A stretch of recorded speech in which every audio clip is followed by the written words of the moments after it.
안녕하세요. 켈리의 작은 도서관입니다. 오늘은 박경리 작가의 설화를 소개해 드리겠습니다. 박경리 작가는 1926년 경남 통영에서 태어나 불우한 유년 시절을 보냈다고 합니다. 결혼 후에도 6.25 전쟁으로 남편을 잃고 설상가상으로 불의의 사고로 아들마저 잃게 되는 아픔을 겪게 됩니다. 이런 굴곡진 삶은 그녀가 소설을 쓰게 된 계기가 됐다고도 합니다. 박경리 작가는 2008년 5월 향년 81세로 생을 마감했는데요. 그녀의 대표작 토지는 1969년부터 1994년까지 무려 25년에 걸쳐 집필을 하였고, 이 소설의 인기가 채 가시기도 전에 출간된 여러 편의 단편들 중 오늘은 설화를 소개해 드리겠습니다. 차가울 수도 뜨거울 수도 없는 온도 없는 여자의 이야기 들어보시죠.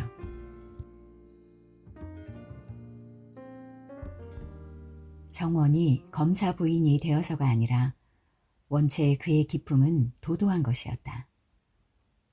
처녀 시절에는 뛰어난 그의 재능과 아울러 드물게 보는 그의 미모로 하여 마치 벼랑에 핀 꽃처럼 침범기 어려운 거리를 만들었던 것이다. 그러한 정원이었기 때문에 수제요, 재산가의 아들이요, 또한 남성다운 호남아 유병민하고 약혼을 했을 때 정원의 친지들이나 심지어 그를 사모하던 남성들까지도 그들의 결합을 극히 타당한 것으로 생각했던 것이다.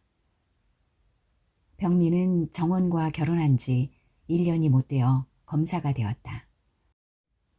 그리하여 미모와 재능을 겸비한 이 행복의 여주인공인 정원에서 검사라는 남편의 지위는 또 하나의 영광스런 각광이 되어 그의 존재를 한층 더 선명하게 부각시켜 놓았던 것이다. 물론 병민도 야심발랄하고 만만치 않은 패기를 가진 사내였다. 그가 설사 정원과 결혼을 하지 않았다 손 치더라도 이미 검사가 되었을 사람이다. 야심을 허영과 통하는 거라 생각하면 병민 역시 그 허영이 다분히 있어 아내의 미모라든가 문단에 좀 알려진 여류 시인이라는 칭호에 대해 은근히 자랑으로도 생각하고 있었던 바이다. 그러나 그것은 결혼 당초의 이야기다. 병민은 이따금 정원이 싫어하는 질문을 했다. 여보, 당신의 시는 너무 어렵지 않우? 나는 잘 모르겠는데. 정원은 차가운 미소를 띄었다. 유행가하고는 다르니까요. 통속이 아니라 그러세요? 정원은 태연히 그런 말을 했다. 원체 서두르거나 당황하는 일이 없는 여인이다. 그러나 그 말은 너 따위 통속적인 족속이 뭘 알겠느냐 하는 데까지는 가지 않았다고 하더라도 아무튼 그런 뜻에 가까운 것임에는 틀림이 없었다. 병민은 아주 심한 모욕을 느꼈지만 잠자코 아내의 코를 쳐다보았다. 우뚝 솟은 코, 너무나 다듬어졌기 때문에 오히려 상대방으로 하여금 미를 잊어버리게 하는 코. 병민은 모욕감을 잊고 이런 생각을 하며 코를 바라보다가 묘한 기분이 되어 담배를 집어들었던 것이다. 정원은 곧잘 고명한 인사들의 작가론을 병민 앞에서 피력했다. 그것뿐만이 아니라 철학이나 법학, 심지어 경제학에 이르기까지 제법 일가견을 가지고 있었다. 병민은 결혼 당초에 정원의 그러한 박식에 대하여 적이 놀라워했던 것이다. 그러나 그것이 정원의 일가견이기보다 개념적인 법률적, 경제적 또는 철학적인 상식에 불과한 것인 줄로 차츰 알게 되었다. 그의 본령인 문학에 있어서도 가장 보편적이고 차라리 교본적이기조차 한 기초 상식의 암기에 지나지 못한 것을 알게 되었다. 여보, 당신은 암기하는 기계가 꾸려. 그렇게 다방면의 지식이 토막토막 잘려진 것처럼 쏟아져 나오는데 나도 참 놀라워요. 병민의 목소리는 경탄이기보다 모멸적인 것이었다. 이렇게 하여 그들 사이에는 틈이 생기기 시작했다. 병민이 정방형과 같은 생활에 짜증이 나기는 정원과 결혼하여 1년이 못된 때부터였다. 식탁에 가면 풀을 빳빳하게 먹인 순백의 식탁보가 한결같이 깔려있고, 욕탕에 가면 언제나 그곳에 수건과 비누 그리고 화장수가 놓여있다. 서재로 가면 먼지 한 톨 구경할 수 없게 깨끗하다. 그러나 병민은 이렇게 알뜰한 살림살이를 정원의 정방형적 인간성과 결부시켜 볼 때 오히려 안식처를 못 찾는 듯한 느낌이 드는 것이다. 병민의 직무 자체가 정방형적인 객관과 계산적인 질서를 골자로 하고 있는 만큼 애정이나 일상생활에까지 그것이 연장되는 것은 지겨운 노릇이 아닐 수 없었다. 아내는 언제나 옆에 있었다. 병민이 그를 포옹하고 키스를 또는 그 이상의 행위를 취했을 때 정원은 정성스럽게도 그 견식이 높은 숙녀의 예법을 잊지 않는다. 그리고 영화나 소설에 나타나는 귀부인들의 동작을 교묘하게 받아들이고 있는 정원이기도 했다. 병민은 그러한 정원을 침대 위에 쓰러뜨리고 숨통이 막힐 노릇이라 생각하며 담배를 피워무는 것이 일쑤였다. 언제인가 병민은 동료들과 같이 어느 연회 좌석에 갔었다. 얼근히 술이 취한 병민은 장난삼아 옆에 앉았던 기생 소영을 껴안았던 것이다. 그때 병민은 소영의 가슴팍이 병아리 새끼처럼 할딱할딱 뛰고 있는 것을 느꼈다. 동시에 그 여자의 피가 자기의 혈관 속으로 마치 알코올과도 같이 흘러들어오는 것 같은 것을 느꼈다. 이름처럼 작고 귀여운 얼굴인 소영은 어딘지 서글픈 표정을 지은 여자였지만 몹시 정감적으로 젖어든 눈을 지니고 있었다. 병민은 그날 밤 집으로 돌아와서 다소 미안한 생각을 하며 아내를 안았다. 그러나 견식 높은 그 여인으로부터 전하여지는 것은 진실된 미일 수 없는 포죽분으로 차라리 인간이기보다 인형의 그것에 가까운 것이었다. 병민은 이상한 우울증에 사로잡혀 그 밤은 돌아놓은 채 잠이 들어버렸던 것이다.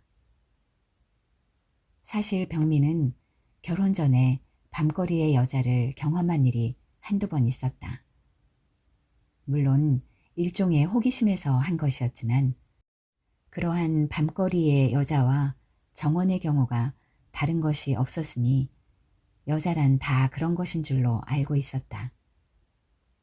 하나는 돈을 위한 포즈이지만 하나는 미와 형식을 위한 포즈였던 것이다. 그 뒤 병민은 소영을 여러 번 만났다. 소영은 병민을 직업의식으로 대하는지 그것은 알 수 없지만 적어도 병민을 대하는 그 순간만은 성실하고 순진하기까지 했다. 왜 기생이 되었어? 집이 가난하니까요. 다른 직업이 있잖아.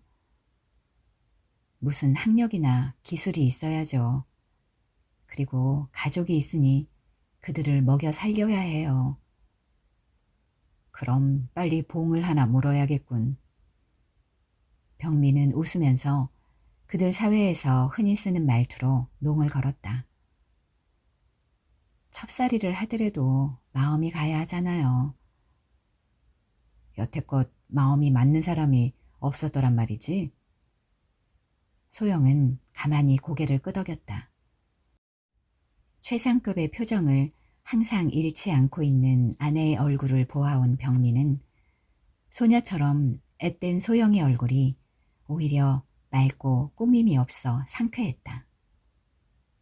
집으로 돌아온 병민은 목욕을 한 뒤 침대에 드러누워서 담배를 피우다가 무슨 생각이 났던지 불쑥 하는 말이 여보, 당신 나를 사랑하오?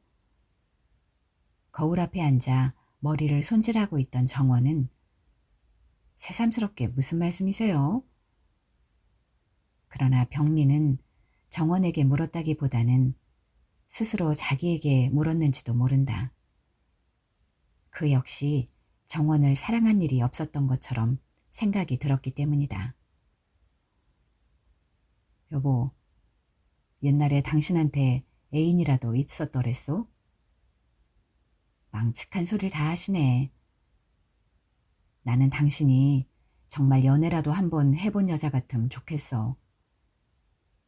병민의 말은 진심에서 우러난 것이었지만 정원은 그의 취미에 맞지 않는 저속한 농으로 알고 얼굴을 아름답게 찌푸린다. 당신은 온도가 없는 여자야. 왜 모두들 저를 냉담한 여자라고 하는지 모르세요? 정원은 은근히 자기의 냉정성을 과시한다. 냉담하다고? 천만에. 차가운 것은 뜨거워질 수도 있는 거야. 그렇지만 온도가 없는 것은 뜨거워질 수도 없지만 차가워질 수도 없지. 어머나, 그럼 저를 무슨 목석으로 아세요? 아니지. 목석이기보다 기계지. 생각하는 기계 말이오. 병민의 신랄한 아이러니를 정원이 어느 정도 알아차렸는지 아무튼 예의를 벗어나지 않을 정도의 불쾌감을 표시하는 것으로 그날 밤의 대화는 그대로 끝이 났다. 서울의 거리에는 봄이 가고 가로수의 그늘이 깊어졌다. 어느 날 밤 병민과 소영은 영화 구경을 하고 돌아오는 길이었다. 소영은 병민의 손을 꼭 쥐었다. 선생님이 좋아요. 전 선생님을 사랑해요. 어둠 속에서 고개를 쳐드는 소영의 눈에 눈물이 번득였다. 병민은 소영의 허리를 부드럽게 껴안으며 길을 걷다 말고 그의 흰 이마에다 입술을 붙였다. 밤이 이슥한 거리에는 지나가는 사람도 없고 깊은 가로수의 그늘이 그들의 미러를 휩싸주는 것 같았다. 새삼스런 소영의 이야기는 아니다. 서로 깊이 사귀어진 오늘, 그래도 소영의 목소리와 채취는 감미로웠다. 이미 요정에 나가지 못하게 하고 병민이 소영의 생활을 부담하게 된 지도 오래인데 그들의 미러는 언제나 새로운 훈향을 갖다 주는 것이었다. 병민은 소영을 그의 집까지 데려다 주고 난 뒤 택시를 하나 잡아타고 명륜동에 있는 집으로 돌아왔다. 정원은 자지 않고 기다리고 있었다. 잠옷을 갈아입고 침대에 들려고 하는데 정원이 이상한 표정으로 혼자 웃고 있었다. 왜 그리 웃어요? 영화 구경이 재미납디까? 정원은 딴청을 했다. 병민은 약간 마음이 찔끔했다. 내가 영화 구경 간 것을 어떻게 알았어? 저도 갔더랬거든요. 당신은 누군가의 출판 기념회에 간다고 하지 않았어? 시시하고 재미가 없어서 구경 갔지요. 이번에는 병민이 빙그레 웃는다. 출판 기념회가 시시했던 것이 아니라 정원에게 축사를 의뢰하지 않았던 모양이라 생각하니 웃음이 나왔던 것이다. 되게 시시하다고 하는 경우면 그런 수가 많았다. 그런데 그 여인은 누구죠? 정원의 얼굴에서는 미소가 사라지지 않고 있었다. 기생이지 누구긴. 취미가 좋으신데요? 기왕이면 좀 급이 높은 것을 데리고 다니세요.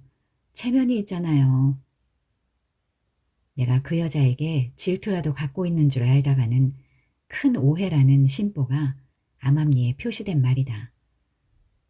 그 여자뿐만 아니라 어떠한 여자를 당신이 상대한데도 눈 한번 까딱할 내가 아니라는 의사도 충분히 포함된 말이다. 병리는 대답 없이 자리로 들었지만 마음속으로 코웃음을 쳤다. 도대체 너의 급술한 것은 어디서 할당할 것이냐 말이다. 그리고 너의 코뿔이 높은 자존심은 어디서 할당 받을 것이냐 말이다. 정원은 전등을 끄고 침대 속으로 기어들더니 어느새 잠이 들었는지 천연스럽게 코를 골기 시작한다. 다음 날 아침 잠이 깨었을 때 정원의 자리는 비어 있었다. 병리는 기지개를 치며 일어났다. 일요일인 것이다. 뜰로 나온 병리는 싸늘한 아침 공기를 마시며 담배를 물었다. 그는 담배를 빨면서 우연히 발부리에 눈을 보냈다. 그때 눈에 뜨인 것은 어디서 씨가 떨어졌는지 봉을 진 채송화가 한 송이 파르르 흔들리고 있었다. 바람이 분 것도 아니었다. 다시 한번 안타깝게 흔들렸다고 느낀 순간 꽃잎이 하나 활짝 벌어지는 것이었다. 병리는 땅에 주저앉아 버렸다. 그 신비스러운 자연의 조화에 숨이 멎는 것 같았다. 생명에 대한 몸부림. 그것은 하루를 살고 마는 꽃일지라도 그것은 너무나 엄숙한 일이 아닌가. 여보, 왜 그리 쭈그리고 앉아 계세요? 숭해요. 정원의 맑은 목소리가 울려왔다. 병리는 이상한 흥분에 쌓여 있는데 정원은 날씬한 아침 의상에 개를 끌고 병민의 앞을 지나가는 것이었다. 아침 산보에서 돌아오는 모양이다. 어쩌면 그렇게도 어젯밤 여자의 일을 쉽게 잊어버릴 수 있었는지 그는 그가 가진 최상의 표정을 잊지 않고 있는 것이 아닌가. 병민은 현관으로 들어가는 정원의 아름다운 뒷모습을 바라보다가 피워문 담배를 던지고 천천히 현관으로 걸어간다. 병리는 목욕탕으로 가서 세수를 막 하려고 하는데 부엌에서 식모와 주고받는 목소리가 들려왔다. 거지 아이들을 못 들어오게 해요. 메리를 풀어놓으면 되잖아요. 메리는 아주 성미가 고약한 암캐다. 그렇지만 밤낮 찬밥이 남으니까요. 주인님께서 식사를 잘 안 드셔서. 찬밥이 남으면 내버려요. 어머나 아까워라. 밥을 굽는 사람이 많은데 배고픈 사람한테 주는 것도 적선이랍니다. 식모의 목소리는 낮았다. 못 써요, 못 써. 불결하니까 드나들지 못하도록 해요. 그렇지만 허연 쌀밥을 버리기가 하늘이 무서워서. 얼마 전에 시골 써온 식모는 아무래도 주인 아씨의 생각이 석연치 못했던 모양이다. 그렇게 식모 분수에 잔소리를 하면 쓰나 아무튼 하라는 대로 해. 골이 난 정원은 자기보다 나이 18이나 더 든 식모에게 반말로 명령을 한다. 그것은 주부의 권리를 세우기에 충분한 태도였기는 했다. 병리는 얼굴에 물을 끼얹으며 몹시 대조적인 소영의 목소리를 생각했다. 아, 너 또 왔구나. 부엌에 가보렴. 밥이 남았을 거야. 마치 한 집 식구 같구먼. 밤낮 주는 버릇하니까 거지가 없어지지 않잖아. 그렇지만 전 그들이 얼마나 배고파하는가를 알아요. 없으면 몰라도 남은 밥 주는 게 아니에요. 빤히 병민을 쳐다보던 소영의 눈에 눈물이 있었다. 저도 굶어본 기억이 있어요. 소영의 얼굴에는 서름이 밀려왔다. 굶어보지 않은 사람에겐 배고픈 서름은 몰라요. 세수를 끝낸 병민은 정원과 식탁에 마주 앉았다. 여보, 모처럼 일요일인데 미안하게 되었어요. 정원은 사과부터 앞세운다. 왜요? 저 오늘 미국에 건너갈 전쟁 고아들을 위해서 그들 후원회 주최로 음악회가 열리는데 거기서 일을 좀 돌봐주어야겠어요. 돌보아준다고? 미국 가는 고아들에게 줄 돈을 거출하자는 목적인데 고아들에게 돈을 준다? 병민은 방금 찬밥을 버리라고 호령한 정원의 목소리를 들었던 만큼 그 대리석과 같이 아름다운 얼굴을 보고 있노라니 그만 웃음이 치받쳐서 견딜 수가 없었다. 흐흐흐 하하하. 병민은 드디어 크게 소리치며 웃어 젖힌다. 어머나, 이분이 왜 이러세요? 아니요, 우스운 일을 하나 생각했기 때문에 그래요. 물론 김 여사께선 그런 사업에 빠져서는 안 되죠.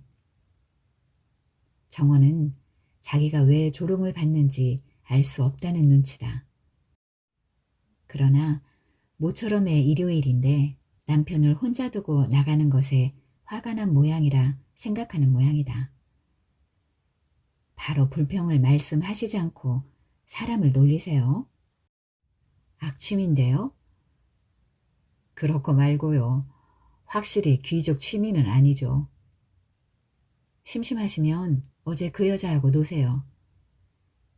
정원은 자기 스스로 그렇게 초월할 수 있는 데에 대하여 자기 도취에 빠진 듯 어엿하게 미소한다. 그런 여자쯤 내 머리카락 하나만큼이나 생각하고 있는 줄 아느냐 하는 기색이 역력하다. 이거 쩔쩔 매겠습니다. 사모님께서 허가를 내리시니. 병민은 일부러 고개를 꾸벅이며 내심으론 조롱으로 겉으론 유머로 가장한다. 아무튼 병민에게 소용이 있다는 것은 유쾌한 일이었다.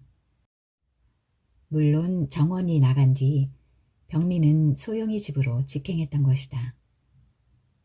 이러한 이중생활이 약 1년 동안 지속되다가 6.25 사변이 터지고 말았다. 병민은 어떻게 집과 연락을 취해볼 수가 없는 위급한 사태 속에서 소영만 데리고 남아있던 것이다. 그러나 실인즉 정원에게 성실치 못했다는 것이 옳은 고백이었을 것이다. 피난지에서 병민은 하나의 죄의식 때문에 정원에게 미안함을 느꼈다. 그러던 것이 9.28 수복과 더불어 서울로 와보니 정원은 무사했고 변함없는 귀부인으로서 병민을 맞이하는 것이었다. 아내가 무사했다는 것, 그리고 남편이 죽지 않고 돌아왔다는 것, 이러한 사실에 대한 실오래기만큼의 감격도 없는 부부 사이에 밤이 왔다. 정원은 얼마 동안의 공간으로 해서 그 점잖은 성욕이 다소 앙증된 듯 했으나 그것은 결코 사랑의 표시가 될 수는 없었다. 병민은 그날 밤 처음으로 이 여자하고 이 이상 부부 생활을 계속하지 못할 것을 깨달았다. 정원과 병민의 이혼은 주위에다 이상한 화제를 던졌다. 모두 믿을 수 없는 표정들이었다. 무식하고 천한 기생, 약간 귀여운 얼굴이기는 하나 정원 앞에 서면 이지러지는 별처럼 광채를 잃고 말 그러한 여자가 어찌하여 정원의 경쟁자가 될 수 있는가. 그것은 수수께끼와 같은 일이 아닐 수 없었다. 하물며 바람 피우는 꼴이 보기 싫어 정원이 박차고 나온 것도 아니요. 병민이 요청한 이혼이고 보니 아무래도 그 소영이란 기생이 요녀인가 보다는 것이 중론이었다. 이혼한 지 1년이 못 된 어느 날 피난인지 부산에서 병민은 지프차를 타고 가는 정원을 본 일이 있었다. 여전히 아름다웠다. 그 후 병민은 친구로부터 정원의 소식을 들었는데 어느 장군의 부인이 되었다는 것이다. 만주바닥에서 일본군의 무슨 장교를 지냈다는 그 장군은 원래 무식하고 기본적인 교양이 없었던 사람이라 했다. 그러던 것이 사변 때 그의 마누라가 죽었다는 것이며 그 마누라 역시 장군처럼 고지식하고 교양이 없는 데다가 생활에 찌든 듯한 야만스런 얼굴이 사교계에 나와서 번번이 남편의 망신거리가 되더니 그만 여복을 누리지 못하고 죽었다는 것이다. 이러한 처지에 있는 장군에게는 여러모로 보든지 정원만큼한 배필이 그리 있을 리 없다는 것이다. 자네가 차버렸기에 장군의 마누라가 되었네. 친구는 병민을 놀린다. 원체 전통이 없는 그 집안에 갔으니 그 여잔 이제부터 남편의 양식 먹는 법부터 고쳐나갈걸. 이젠 그 장군도 행색깨나 하게 생겼어. 병민은 잠자코 웃고만 있었다. 그 후 서울 환도가 있었다. 병민은 소영을 데리고 서울로 돌아왔다. 그때 소영은 아들 하나 낳았던 것이다.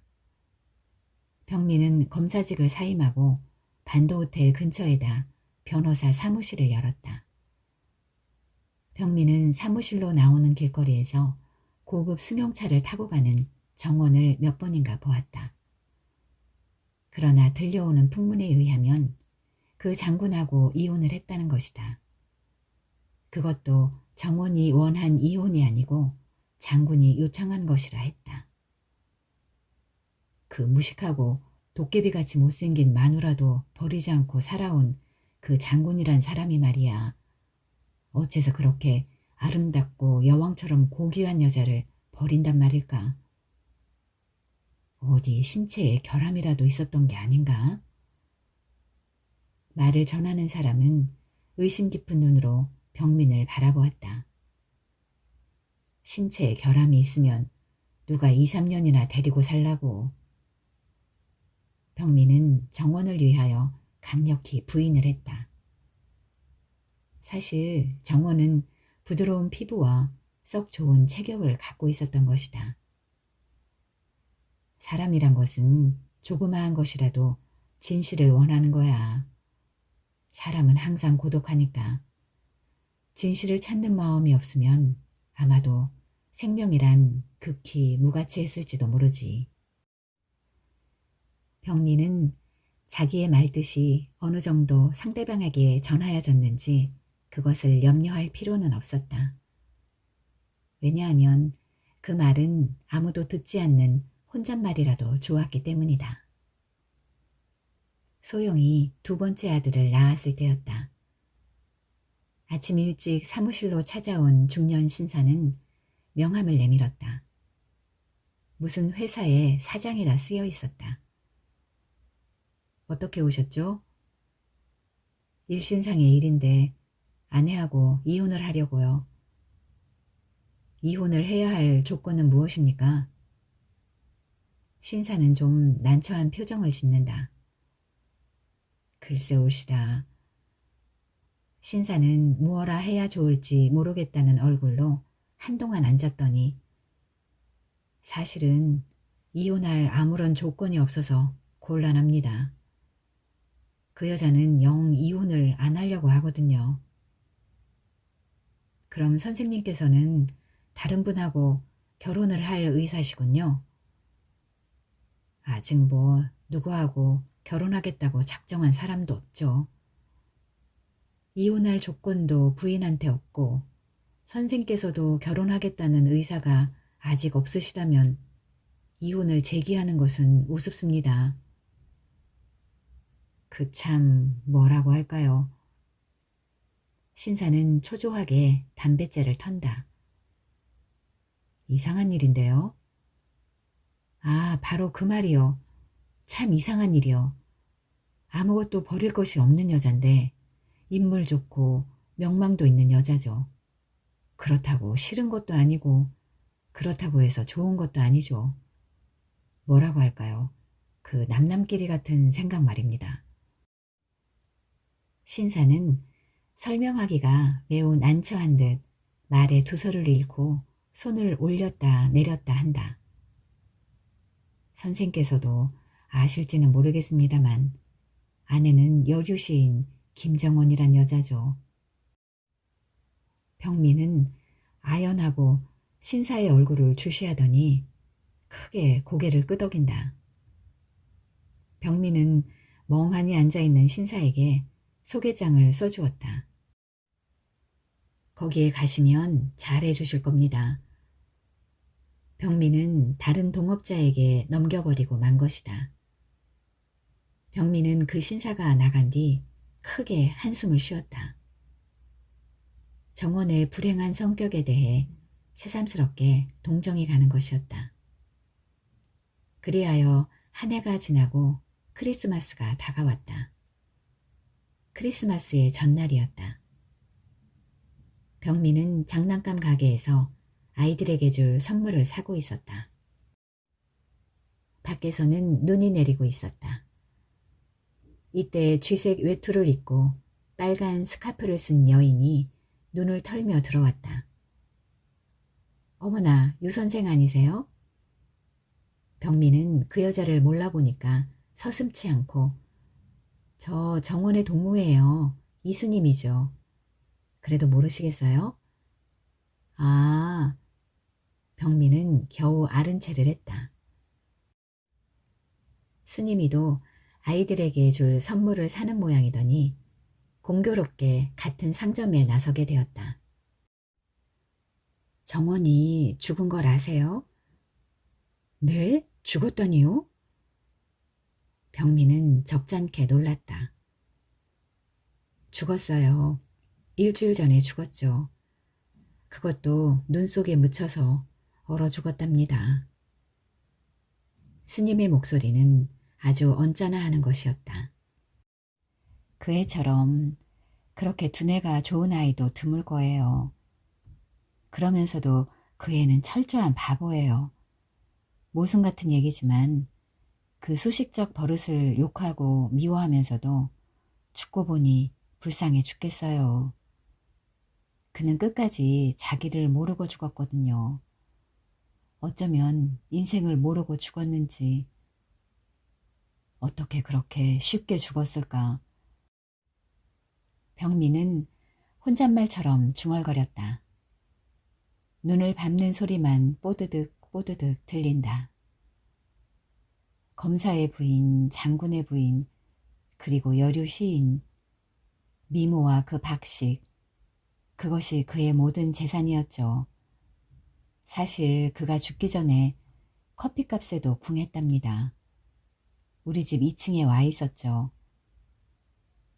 아니, 적잖은 재산이 있었을 텐데 친정이 홀랑 망하는 통에 거기에 줄을 갖고 있던 정원이도 자연히 망했죠. 그렇다고 해서 생활을 갑자기 줄일 정원이도 아니니까요. 마치 그 바스티유 감옥에서 양말을 기워 신었다는 앙뜨와네트 같은 여자였는지도 모르죠. 실상은 그를 본받았는지도 모르지만 정원이 궁에 있는 동안에도 여러 곳에서 청혼이 있었죠.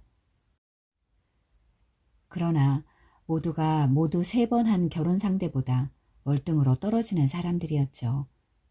그것이 정원의 허영심에 용납될 리 만무 아니에요. 수님은 동의를 구하듯 병민을 쳐다본다. 명예심은 정원에게 있어서는 일종의 신앙이었으니까.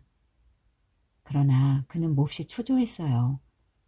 그 초조의 결과로서 자기 스스로 청혼을 한 사람이 바로 K 시인이었어요. K는 상처한 사람이고 가난하기는 했어도 그의 명성은 1급이 아닙니까? 그리고 정원의 정책으로는 여류 시인으로서 자기의 위치를 확보하고 싶었겠죠. 그러나 그는 시인이라는 자기에게 주어진 명칭을 그의 미모와 박식에 대한 대접이었다는 것을 모르고 있었어요. 여류 시인이 귀한 현실에서 누릴 수 있는 명칭이지만 사실 그의 시가 어디 시입니까? 수님의 비판은 옳은 것이라 병민도 생각했다. 정원이 K 시인에게 자기가 먼저 청혼을 했을 때 정원의 마음엔 그래도 자신이 있었어요.